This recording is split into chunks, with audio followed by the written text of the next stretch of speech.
Hello दोस्तों, आप सभी का स्वागत है हमारे YouTube चैनल संस्कृति निजी वे में। आज हम मॉडल प्रश्न पत्र माध्यमिक परीक्षा 2022 विज्ञान विषय का मॉडल प्रश्न पत्र लेकर आए हैं हल सहित।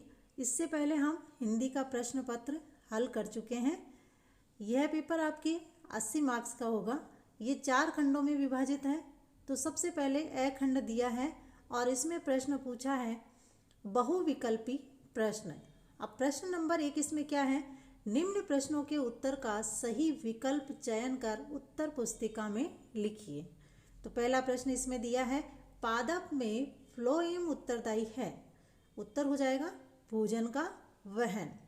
हिंदी और इंग्लिश मीडियम दोनों के लिए ये प्रश्न पत्र है। इंग्लिश ना समझ में आए तो हिंदी में भी आप देख करके प्रश्न को अच्छे से समझ सकते हैं। अब आता है इसमें प्रश्न नंबर 2, मनुष्य में आमाशय एक तंत्र का भाग है जो संबंधित है। आपका ऑप्शन सही है सपोषण। नंबर 2, निम्नलिखित में से कौन सा पादप हार्मोन है? और सही ऑप्शन इसमें है ए जिम्बेरेलिन। फिर इसमें है प्रश्न कोशिका विभाजन को कौन सा हार्मोन प्रेरित करता है? और सही उत्तर आपका इसमें से हो जाएगा ऑप्शन द साइटोकाइनिन। फिर है प्रश्न नंबर 5, उत्तल लेंस के लिए वह बिंदु जिस पर आपतित किरण बिना मुड़े सीधी निकल जाती है उस बिंदु को कहते हैं। ऑप्शन होगा इसमें स प्रकाश केंद्र। प्रश्न 6 पूछा जा रहा है आपको, प्रकाश के परावर्तन की घटना में आपतन कोण I का मान परावर्तन कोण R में सही संबंध होता है। तो ऑप्शन ए इसका सही उत्तर होगा। प्रश्न नंबर 7 पूछा है विभवांतर को मापने का यंत्र क्या है? इसका सही उत्तर है ऑप्शन ब वोल्टमीटर। 8 में पूछा है किसी चालक तार के प्रतिरोध का मान निर्भर करता है। किस पर निर्भर करता है? उसकी लंबाई पर, उसके ताप पर, उसके अनुप्रस्थ काट के क्षेत्रफल या उपयुक्त सभी। तो सही उत्तर इसमें हो जाएगा ऑप्शन द उपयुक्त सभी। फिर है आपका प्रश्न नंबर 9, विद्युत ऊर्जा को यांत्रिक ऊर्जा में रूपांतरित करने की युक्ति को कहते हैं। तो यहाँ सही ऑप्शन आपका है ऑप्शन ब मोटर। और उसके बाद में प्रश्न नंबर 10, यहाँ एक अभिक्रिया दी हुई है, समीकरण है। तो ऊपर दी गई अभिक्रिया किस प्रकार की है वो हमें बताना है। और सही उत्तर इसका हो जाएगा ऑप्शन द विस्थापन अभिक्रिया। इसके बाद में अगला प्रश्न आ रहा है आपके, अपचन का उपचार करने के लिए निम्न में से किस औषधि का उपयोग होता है? और सही उत्तर है ऑप्शन स एंटासिड। और फिर है इसमें 12 नंबर 12 नंबर पर खाद्य पदार्थ के डिब्बों पर जिंक की बजाय टीन का लेप होता है क्योंकि? सही उत्तर आपका है ऑप्शन स टीन की अपेक्षा जिंक अधिक अभिक्रियाशील है। अब आते हैं आपके रिक्त स्थान। तो प्रश्न नंबर 2 में देखिए, रिक्त स्थानों की पूर्ति कीजिए। ये भी आपके 1-1 नंबर के हैं। और रिक्त स्थान में पहला प्रश्न पूछा है नर में रिक्त स्थान यानी फिल इन द ब्लैंक्स है, ये हार्मोन का स्रावण होता है। तो सही उत्तर इसमें हो जाएगा टेस्टोस्टेरोन। और इसके बाद में नंबर 2 है अपशिष्ट उत्पादों को शरीर से बाहर निकालने के प्रक्रम को क्या कहते हैं? रिक्त स्थान में हमें लिखना है और इसका उत्तर होगा उत्सर्जन। नंबर 3 में है ओजोन परत सूर्य से आने वाली फिल्म से सुरक्षा प्रदान करती है। यहाँ जो ब्लैंक दे रखा है इसको हमें फिल करना है। तो सही उत्तर इसमें आ जाएगा पराबैंगनी विकिरण। और फिर उसके बाद में है अगला कोयला का एवं पेट्रोलियम रिक्त स्थान ईंधन के उदाहरण है। जीवाश्म ईंधन हो जाएगा इसका उत्तर। फिर इसके बाद में आएगा गोलीय दर्पण के ध्रुव व वक्रता केंद्र के बीच की दूरी की आधी दूरी को रिक्त स्थान कहते हैं। तो यहाँ जो फिल ब्लैंक दे रखा है इसको फिल करने के लिए आंसर होगा फोकस दूरी। और फिर इसके बाद में है प्रश्न नंबर 6 में है विद्युत शक्ति का मात्रक है, तो सही यहाँ उत्तर होगा वाट। अब आता है प्रश्न नंबर 3, अति लघुत्तरात्मक प्रश्न। प्रश्नों का उत्तर एक शब्द या एक पंक्ति में देना है। तो प्रश्न नंबर 1 आपके प्रश्न नंबर 3 में पूछा है, पचित भोजन का अवशोषण किस भाग में होता है? उत्तर होगा इसका क्षुद्रांत्र या छोटी आंत। नंबर 2, मधुमेह रोग किस हार्मोन की कमी से होता है? उत्तर है इसका इंसुलिन। नंबर 3, रेफ्रिजरेटर में किस रसायन का उपयोग किया जाता है? और उत्तर होगा इसका क्लोरोफ्लोरोकार्बन। नंबर 4, अमृता देवी बिश्नोई राष्ट्रीय पुरस्कार किस से संबंधित है? उत्तर वन्य जीव सुरक्षा से। नंबर 5, गंगा नदी पर बने बांध का नाम लिखिए। तो बांध का नाम है टिहरी बांध। नंबर 6, यदि लंबाई के चालक तार का प्रतिरोध R है तो उसी चालक तार से 2R प्रतिरोध प्राप्त करने के लिए कितनी लंबाई का तार लेना होगा? और आंसर इसका हो जाएगा। इसके बाद में है प्रश्न नंबर 7, दो चुंबकीय क्षेत्र रेखाएं एक दूसरे को क्यों प्रतिच्छेद नहीं करती है? इसका उत्तर होगा दो चुंबकीय क्षेत्र रेखाएं एक दूसरे को प्रतिच्छेद नहीं करती है क्योंकि प्रतिच्छेद बिंदु पर दिक्सूची रखने पर दो दिशाओं की ओर संकेत करेगा जो संभव नहीं है। अगला प्रश्न इसमें पूछा है, किसी परिपथ में धारा प्रवाह है या नहीं तथा किस दिशा में है जानने के लिए हम किस विद्युत उपकरण का उपयोग करते हैं? तो उत्तर होगा इसका एमीटर। प्रश्न नंबर 9, कठोर जल को मृदु करने के लिए किस सोडियम यौगिक का उपयोग किया जाता है? इसका उत्तर होगा कठोर जल को मृदु बनाने के लिए जिस यौगिक का उपयोग किया जाता है उसे सोडियम कार्बोनेट कहा जाता है और सोडियम कार्बोनेट को हम धावन सोडा के नाम से भी जानते हैं। फिर आता है प्रश्न नंबर 10, ताजे दूध का pH का मान 6 होता है, इससे दही बन जाने पर इसका मान pH मान परिवर्तित हो जाता है, क्यों? इसका कारण बताना है। तो दही में लैक्टिक अम्ल होता है, अर्थात जब दूध से दही बन जाता है तो वह अधिक अम्लीय हो जाता है, इसीलिए pH मान 6 से कम हो जाएगा।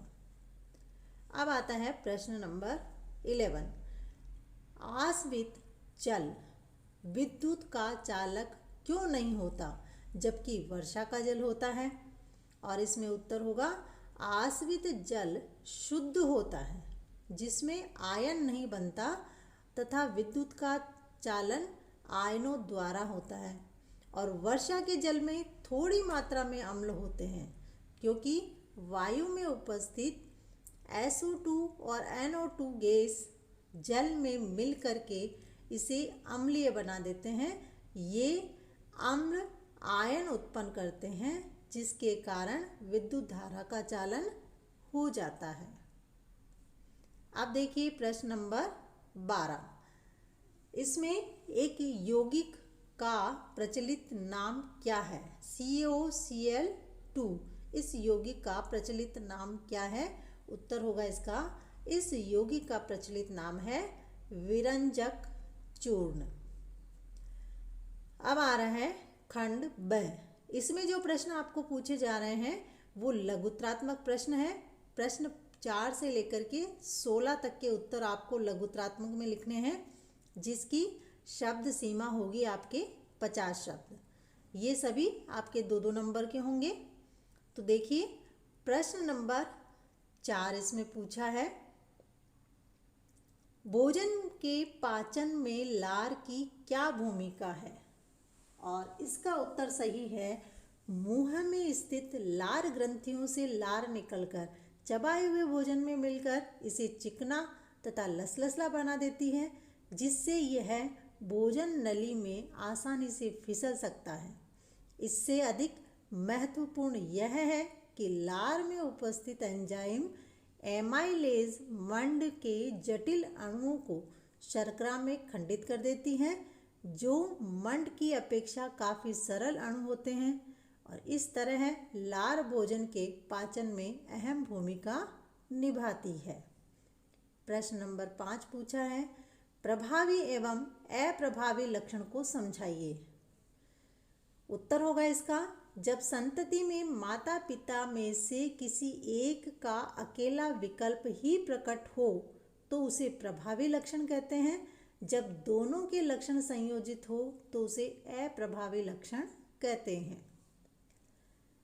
अब है प्रश्न नंबर 6, एक संकर एवं द्विसंकर प्ररूप की में लक्षण प्ररूप अनुपात लिखिए।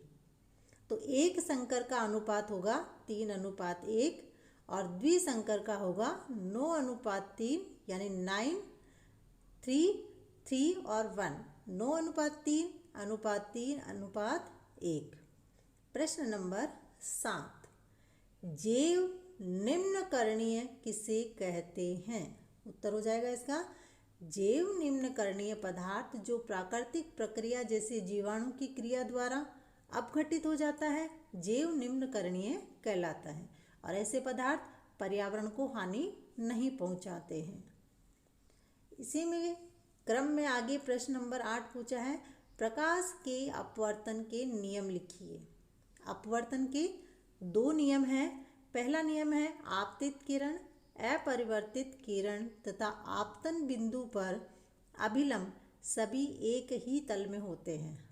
और दूसरा नियम है कि इन्हीं 2 माध्यमों के लिए आपतन कोण की ज्या तथा अपवर्तन कोण की ज्या का अनुपात नियत रहता है।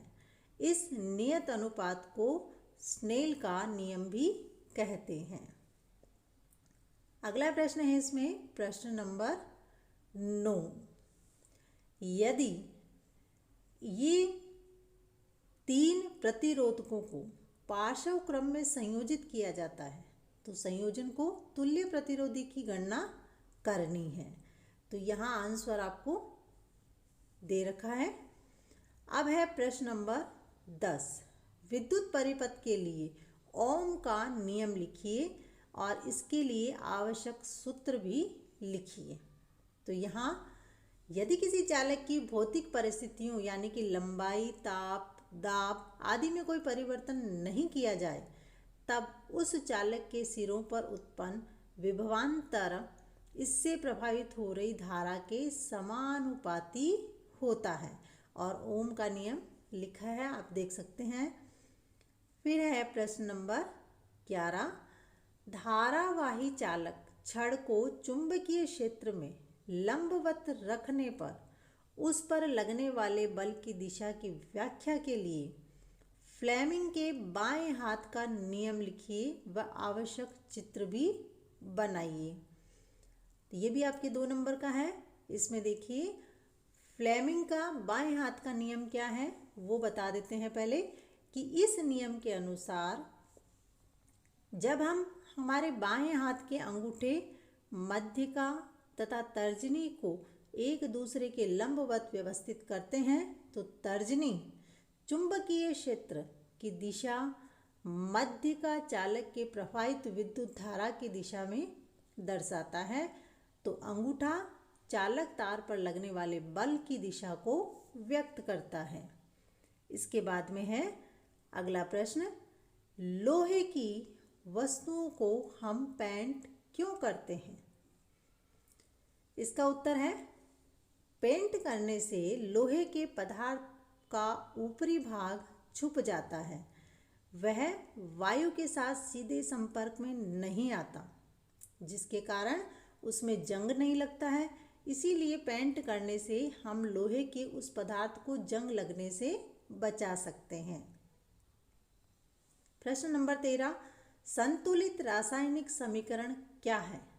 रासायनिक समीकरण को संतुलित करना क्यों आवश्यक है? ये भी आपके 2 नंबर का प्रश्न है।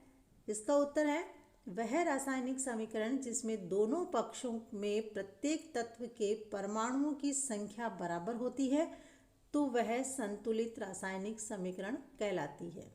समीकरण को संतुलित करना आवश्यक है क्योंकि द्रव्यमान के संरक्षण के नियम के अनुसार किसी भी रासायनिक अभिक्रिया में न तो कोई परमाणु नष्ट होता है और न ही निर्माण होता है।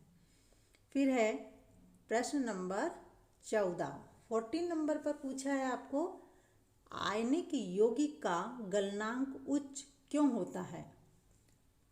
उत्तर हो जाएगा, आयनिक यौगिक के में परस्पर आयनिक आकर्षण बहुत ही ज़्यादा शक्तिशाली होता है। इस शक्तिशाली बंध को तोड़ने के लिए अत्यधिक ऊर्जा आवश्यक होती है, अतः इनका गलनांक उच्च होता है। अगला प्रश्न 15 नंबर पर है, तांबे के विद्युत अपघटनी परिष्करण का नामांकित चित्र बनाइए। और 16 में पूछा है आपसे, प्रयोग द्वारा समझाएं कि धातु ऊष्मा के संचालक होते हैं, आवश्यक चित्र भी बनाइए। तो देखिए इसमें इसका जो उत्तर है कि संचालक होते हैं या नहीं। एल्यूमिनियम का कॉपर का तार लेना है, क्लैंप की मदद से इस तार को स्टैंड से बांध देना है जैसा कि चित्र में दिखाया गया है, और तार के खुले सिरे पर मोम का उपयोग कर एक पिन चिपका देनी है। फिर स्प्रिट लैंप मोमबत्ती या बर्गर में से लैंप के निकट तार को गर्म करना है। धातु ऊष्मा का सुचालक होता है। ये चित्र है आपके। उपरोक्त क्रियाकलाप से हमें पता चल जाता है कि धातु ऊष्मा के सुचालक हैं तथा इनका गलनांक बहुत अधिक होता है। सिल्वर तथा कॉपर ऊष्मा के सबसे अच्छे चालक होते हैं। इनकी तुलना में लेड तथा मरकरी ऊष्मा के कुचालक हैं। इसके बाद में है आपका खंड स, और खंड स में देखिए जो प्रश्न पूछे हैं वो दीर्घ उत्तरीय प्रश्न है। ये 17 से 20 तक है और इनके जो उत्तर की सीमा है शब्दों की वो है 100 शब्द। और ये आपके 3 नंबर के प्रश्न हैं, 3 नंबर के। तो प्रश्न नंबर 17 में पूछा है, वायवीय तथा अवायवीय श्वसन में क्या अंतर है? वायवीय श्वसन और अवायवीय श्वसन, आपको एक सारणी बनानी होगी और उस सारणी के अनुसार देखिए, वायवीय श्वसन ऑक्सीजन की उपस्थिति में होता है ना, और अवायवीय श्वसन ऑक्सीजन की अनुपस्थिति में होता है। वायवीय श्वसन में ग्लूकोज का पूर्ण विघटन होता है और अवायवीय में श्वसन के ग्लूकोज का पूर्ण विघटन नहीं होता है। तीसरा पॉइंट हो जाएगा इसमें, वायवीय श्वसन में अंतिम उत्पाद कार्बन डाइऑक्साइड और जल होते हैं और अवायवीय श्वसन में अंतिम उत्पाद लैक्टिक अम्ल अथवा इथेनॉल होते हैं। चौथा पॉइंट नंबर 4 पर हो जाएगा, इसमें काफ़ी मात्रा में ऊर्जा उत्पन्न होती है इसमें वायवीय में, और अवायवीय में कम ऊर्जा उत्पन्न होती है। 5 नंबर का जो पॉइंट होगा वो होगा, यह क्रिया उच्च जीवधारियों में पाई जाती है, जैसे ज़्यादातर पौधों तथा जंतुओं में मानव, हिरण, पक्षी ये हैं जंतु, और जो अवायवीय है वो यह क्रिया जो है वो निम्न जीवधारियों में होती है, जैसे यीस्ट, फीता, कृमि। और नंबर 6 का जो पॉइंट है वो होगा आपके, यह कोशिका द्रव्य तथा माइटोकॉन्ड्रिया में होता है, और अवायवीय केवल कोशिका द्रव्य तथा मानवों के पेशी कोशिका में होता है। अगला प्रश्न आपको पूछा है इसमें अथवा में, हमारे शरीर में हीमोग्लोबिन की कमी से क्या प्रभाव पड़ेगा। अब आता है प्रश्न नंबर 18। समजात तथा समरूप अंग किसे कहते हैं। चित्र बनाने। तो देखिए, समजात अंग जो है, ये अंग जो उत्पत्ति तथा संरचना में समान होते हैं तथा कार्य में भिन्न हो सकते हैं, समजात अंग कहलाते हैं। उदाहरण के तौर पर देखें तो पक्षी के पंख तथा घोड़े के अग्रपाद। दूसरा नंबर, मनुष्य की बाजू तथा गाय के अग्रपाद। और नंबर 3, मेंढक के अग्रपाद तथा पक्षी के पंख। वैसे ही समरूप अंग, ये वे अंग जो समान कार्य करते हैं तथा देखने में भी समान हैं, लेकिन इनकी उत्पत्ति और संरचना भिन्न है, समरूप अंग कहलाते हैं। उदाहरण के तौर पर देखिए, कीट के पंख तथा पक्षी के पंख। नंबर 2 में लिखेंगे हम कीट के पंख तथा चमगादड़ के पंख। नंबर 3 में लिखेंगे चने के पौधे तथा मटर के पौधे में प्रतान। और नंबर 4 पॉइंट में हम लिख देंगे चने के पौधे तथा अंगूर की बेल में प्रतान। फिर आता है अथवा में, आपसे इसमें पूछा है जीवाश्म किन्हें कहते हैं। चित्र बनाइए। अब है प्रश्न नंबर 19। चुंबकीय क्षेत्र में आप क्या समझते हैं। चुंबकीय बल रेखाओं की विशेषताएं लिखिए। किसी धारावाही वृत्ताकार कुंडली द्वारा उत्पन्न चुंबकीय क्षेत्र को प्रदर्शित करने के लिए आवश्यक चित्र बनाइए। और अथवा में आपको जो प्रश्न दे रखा है वो है विद्युत मोटर किस सिद्धांत पर कार्य करती है। आवश्यक चित्र बना करके उसकी कार्य प्रणाली को समझाना है। विद्युत मोटर के 2 उपयोग भी बताने हैं। तो हम इसी प्रश्न को हल कर लेते हैं। सिद्धांत देखिए, विद्युत मोटर विद्युत धारा के चुंबकीय प्रभाव के सिद्धांत पर कार्य करती है। जब धारावाही चालक को चुंबकीय क्षेत्र में रखा जाता है तो उस पर एक बल आरोपित होता है और इस बल की मदद से विद्युत ऊर्जा यांत्रिक ऊर्जा में परिवर्तित हो जाती है। अब हमें इसकी कार्यविधि बतानी है। तो कार्यविधि में लिखेंगे, जब आर्मेचर से विद्युत धारा प्रवाहित होती है तो आर्मेचर पर चुंबकीय क्षेत्र में बल आरोपित होता है। और नंबर 2 में लिख देंगे, चूंकि आर्मेचर के दोनों सिरों AB और CD में धारा की दिशा विपरीत होती है, अतः दोनों ही भुजाओं पर आरोपित बल बराबर बिंदु विपरीत दिशा में कार्यरत रहेंगे। इस प्रकार बल युग्म का निर्माण होता है। तीसरा पॉइंट लिख देंगे हम इसमें, यह बल युग्म आर्मेचर में एक निश्चित दिशा में घूर्णन उत्पन्न करता है। नंबर 4 में लिख देंगे, C1 एवं C2 विभक्त वलय आर्मेचर के साथ गति करते हैं तथा प्रत्येक अर्ध घूर्णन के पश्चात इनका संपर्क B1 एवं B2 से क्रमशः होता रहता है, जिसके कारण AB और CD भुजाओं में धारा की दिशा ज्यों की त्यों बनी रहती है। B1 एवं B2 को कम्यूटेटर का संपर्क ब्रश भी कहते हैं। इसकी मदद से C1 एवं C2 द्वारा विद्युत धारा आर्मेचर में प्रभावित होती रहती है। अब बताना है हमें इसका उपयोग। तो विद्युत मोटर का उपयोग जो है, विद्युत मोटर अनेक कार्यों में प्रयुक्त हो सकती है। ये कई 100 अश्व शक्ति की बड़ी बड़ी मशीनें तथा छोटी से छोटी अश्व शक्ति तक की मशीनें चला सकती हैं। उद्योगों के अतिरिक्त ये कृषि में भी खेतों के जोतने, बोने तथा काटने की मशीनों को और सिंचाई के पंपों को चलाने के लिए भी प्रयुक्त होती है। अब आता है आपके प्रश्न नंबर 20। 20 नंबर में आपको पूछा है, जल से विद्युत अपघटन की विधि लिखिए, इसकी आवश्यक रासायनिक अभिक्रिया दीजिए एवं नामांकित चित्र बनाइए।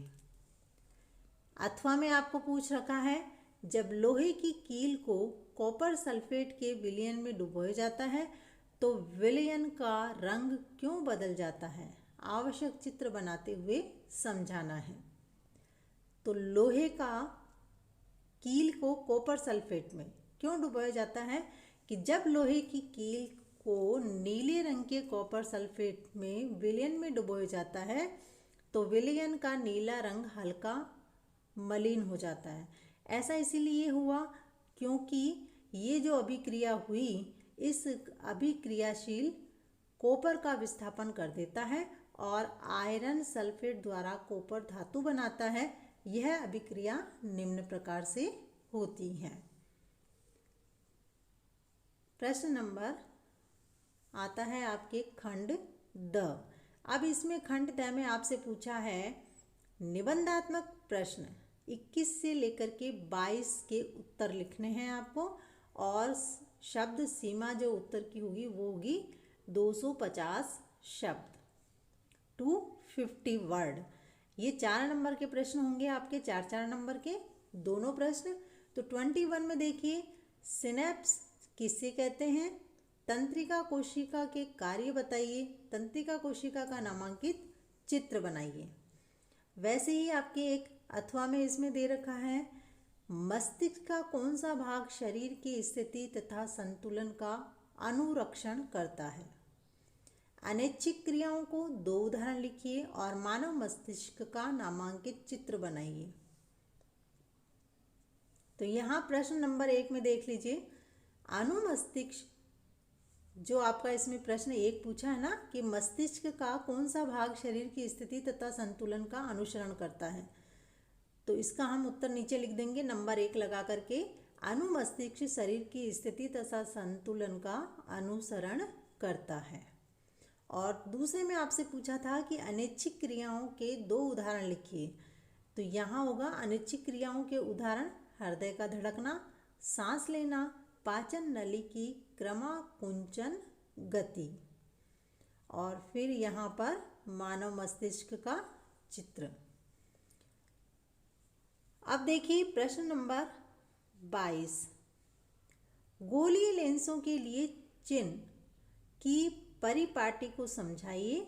किसी अवतल लेंस को फोकस दूरी अगर 15 सेंटीमीटर है और किसी बिंब को लेंस से कितनी दूरी पर रखें कि इसका प्रतिबिंब लेंस से 10 सेंटीमीटर दूरी पर बने, लेंस द्वारा उत्पन्न आवर्धन भी ज्ञात कीजिए।